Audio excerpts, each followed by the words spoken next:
All right, folks, this is actually the end of the tour, but I'm putting it at the beginning because I missed this plaque explaining the main central pyramid here at Chichen Itza. So this pyramid, also called the Temple of Kukulkan, and here it is the dominant building in the northern sector of the ancient city, together with the platform of Venus and the Sakbe White Road leading to the sacred Cenote. It forms a compound representative of the religious and political power of the Itza people. At the time of the conquest, centuries after its construction, it had not diminished in importance, as evidenced by pilgrimages made by people from all over the peninsula to pay homage to the rain gods and probably to Itza ancestors. The size and symmetry of this pyramid lend it an imposing aspect despite its austere decoration. Inside it, there is an older structure known as the Temple of the Red Jaguar, which faces in the same direction and is perfectly preserved. The castle of the Temple of Kukulkan. So there is another structure inside this temple, and that temple was built around the older temple. So you're now going to get the tour of the rest of Chichen Itza, including the cenote that was mentioned on this plaque here, which is a very deep well of water in a big hole in the ground, basically, that's just a little walk away from here. So here we go with the rest of the tour. Howdy folks, I'm here at Chichen Itza on the Yucatan Peninsula of Mexico. I'm here with the sun just setting. There was a VIP pass, it was called, where you could get in after the crowds were here throughout the day and experience it, as you can see, with hardly anybody here. So pretty awesome. And check out this stunning structure, the main temple here at Chichen Itza. Absolutely brilliant.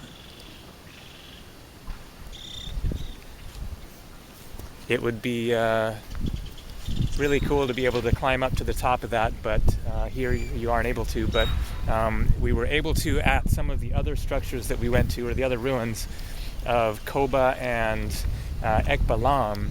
Then we were able to climb up to the top of the buildings, but things are a bit more controlled here. But wow, what a spectacular creation this thing is.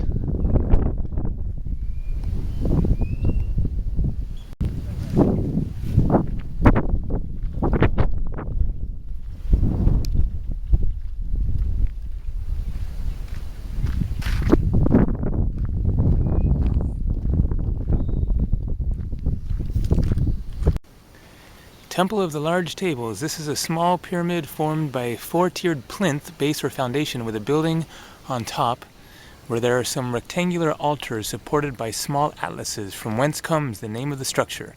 The access steps lie to the west, the principal side. There are representations of warriors on the door jambs as well as on the temple pillars. On the upper part of the outside walls there are friezes with plumed serpents and jaguars. This construction covers an earlier one, rich in decoration, with serpents on the vaulting and warriors on the pillars. It is now partially accessible to visitors.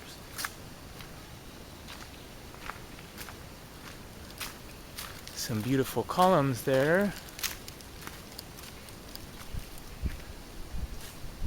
And then some friezes here along this wall.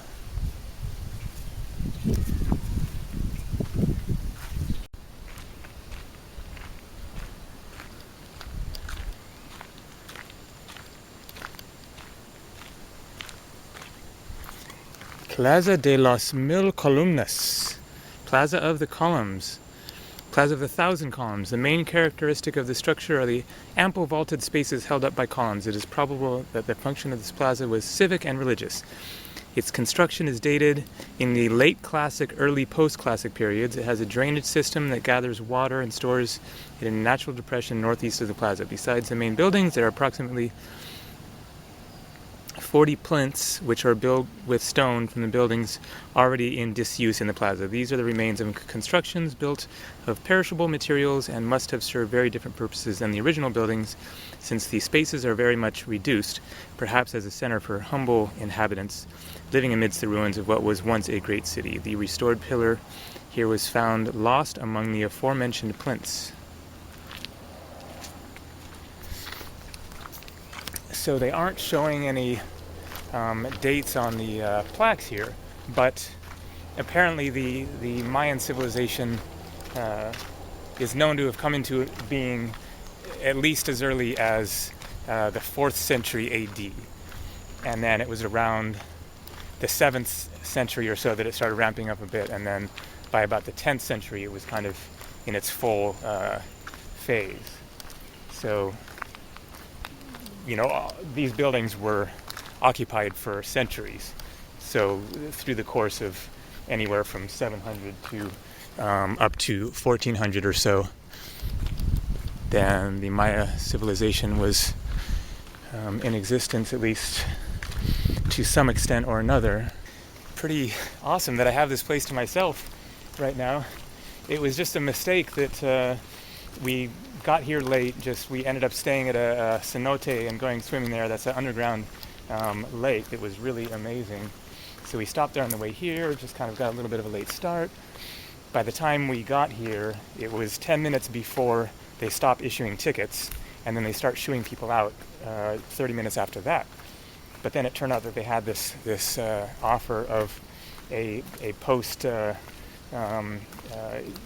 day ticket, so in the evening that starts at 5 when everyone else is cleared out, but it was the same price, which is about $17 US or so. So that was just a lucky thing that we were able to come in with the evening light, and with hardly anyone around, and get to just walk around on our own. So pretty cool.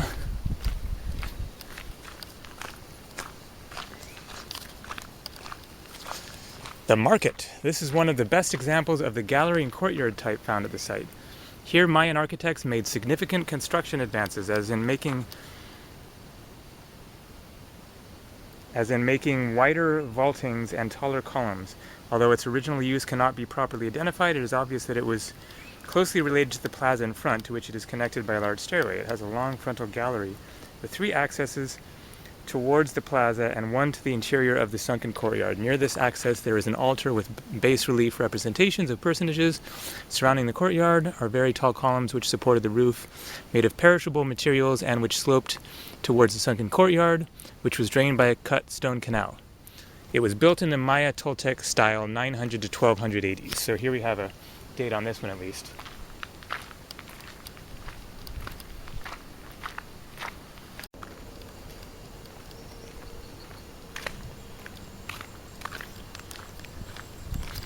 And now I'm searching for a cenote that's right down here somewhere. Cenotes are underground water, because this area of the Yucatan is very porous, the soil, because of limestone, as I understand it.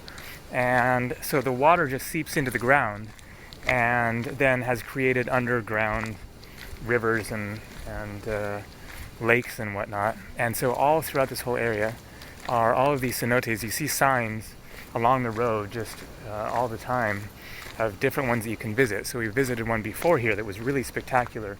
That was a hike down these stairs into this cavern, and then it totally opens up, and there's a hole in the ceiling of that cave letting some light in, and then stalactites all around it, and this absolutely perfect, beautiful lake in it that you could swim in. That was just absolutely brilliant. So that was right before we came here. But there's a cenote here, but it's nothing that interesting. It's just a deep well, basically. But figured I'd make this little walk down and check it out. And I'm guessing that it's going to be right over this lookout point here. Historical Mayan sources define this natural well as an important ceremonial center and pilgrimage destination between the 5th and 6th centuries AD. So, pretty old date there compared to the main temple there and other buildings that were constructed more like the 10th century AD or so. Rituals were conducted here and offerings were made of gold, copper, tombak, a kind of brass, obsidian, quartz, shell, wood, copal, rubber, textiles, and skeletal remains, mainly of children and adult males. And nearly circular pool is 60 meters in diameter. The distance from ground level down to the water is approximately 22 meters, and the depth of the water is from 6 to 12 meters beyond that. All right, I'll head over to the side here and get a better view. There we go, I can see some water down there now. Okay. That is pretty awesome. You definitely would not want to fall into that thing. It'd be pretty damn tough to get out. Alright, well that concludes this tour of Chichen Itza on the Yucatan Peninsula of Mexico. From here I'm heading to Belize and then Guatemala, so feel free to subscribe to my channel here to follow my upcoming adventures. Take care.